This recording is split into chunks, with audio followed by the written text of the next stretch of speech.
эцэг дараагаас санаачлыг хэрэгжүүлсэн хотын соёлд Манлал цай оюутны хөгжлийн хөтөлбөр маань сар гаруйгийн хугацаанд хэрэгжиж маш амжилттай өнөөдөр энэ залуучуудыг игнэндээ элсүүлж мөн дээрээс нь 8-аас 10 сургууль дээр хөтөлбөр хэрэгжих явцад клуб болон ажиллаж байгааг цохон дуртах нь зүйтэй байх гэж бодож байна. За сайн байцгаана уу.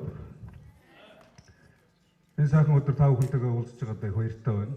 Амралтын өдөр та бүхэн маань хотынхоо соёлыг түгээх хүүхэд залуучуудаа улам уриалан бас зөв хандлагыг төлөвшүүлэх энэ их ажилд бас сэтгэл зүйтэй гаргаж энэ танхим туран цугласанд нийт нийслэлийнхаа хүүхэд залуучууд иргэдийнхээ өмнөөс та бүхэндээ чин сэтгэлийн талархлаа илэрхийлье. Үнэхээр сайхан байна. Манай хотын залуучуудын иргэдийн 65% залуучууд. Энэ бол залуучуудын хот. Манай улс бас залуучуудын улс гэж хэлж болно. Хүн амын дийлэнх нь 34 хүртэлх насны залуучууд. Та бүхэн бол энэ улсынхаа ирээдүйн хөгжил дэвшлийн тэр чухал түлхүүрийг автгсан. Дээрээс нь энэ улсынхаа ирээдүйн хөгжлийг тодорхойлогчд, жолоодогчд.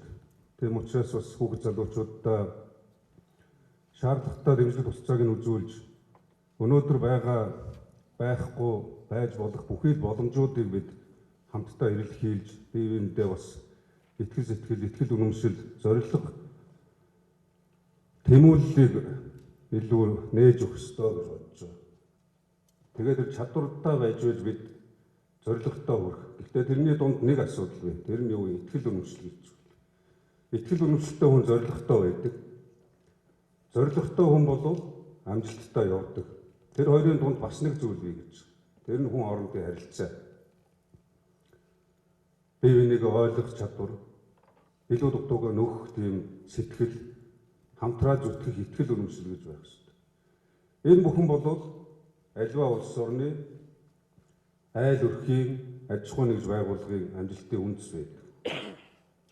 Одоо бол хүн болгон нэг хүн хинээс ч хамааралгүй амьдрах гэдэг асуудал байхгүй гэдгийг бид нар бүгдээрээ мэдж байгаа шүү дээ. Тэр битгий хэл хинээс хамааралгүй амьдрэх ажилтдаг асуудлаа шийдэх улс оронч байхгүй.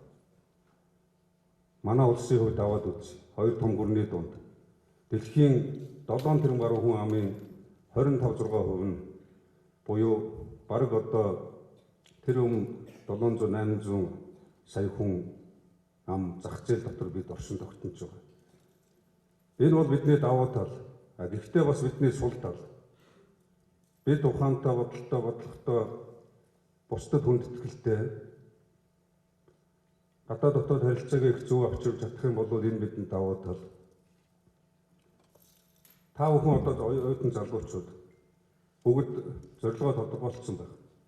Гэхдээ 5 жилийн дараа би улстай ажиллаж амьдраад явбал би юунд хүрэх вэ? Хэн миний хөдөлмөрийг үнэлэх вэ? Хэдэн төгрөгийн цалин авч би ямар зорилгоо мөрөөдлөө биелүүлж амьдрах вэ гэдгийг мэдж байгаа залуучууд байна уу? Маш тодорхой мэдж байгаа. За байвал гараа өгч. За 1 байна, 2 байна. 3 байна, 4 байна, 5 байна, 6 байна, 7 байна, 8 байна.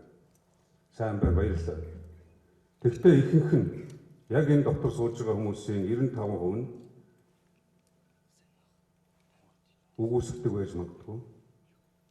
Эсвэл хүлээн зөвшөөрдөггүй байж магадгүй.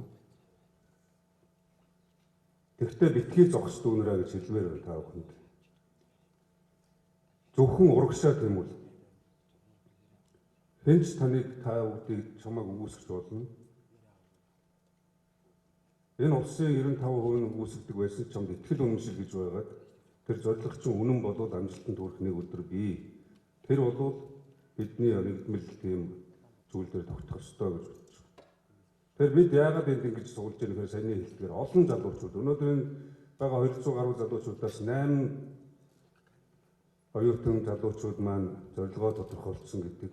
Энэ 8 өнөөдөр 80 болж өсөх ёстой, маргааш 800 болж өсөх ёстой. Олон хүүхдүүдэд сэтгэлийн дотоод ертөнцийн хөглөх ийм итгэл үнэмшилтэй болох ёстой.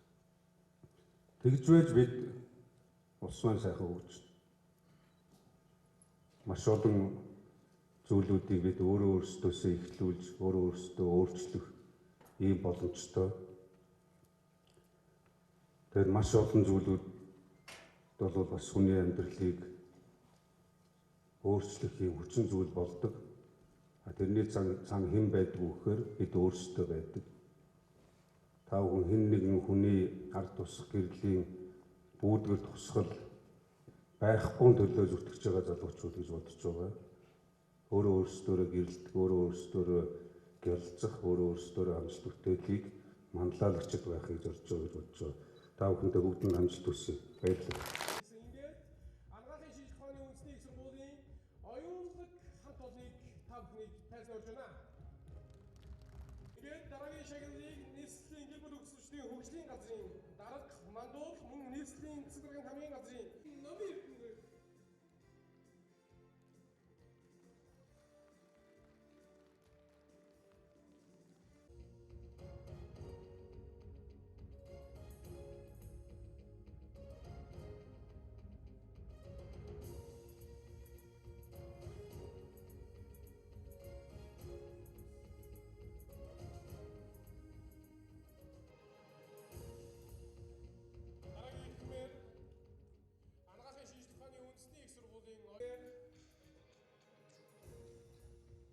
тус хөтөлбөрийг мөн хариуцаж явуулахад хамгийн их туслалцаа үзүүлсэн анагаахын шийдэх ухааны үндэсний их сургуулийн оюутан Сарангуй таныг урьж байна.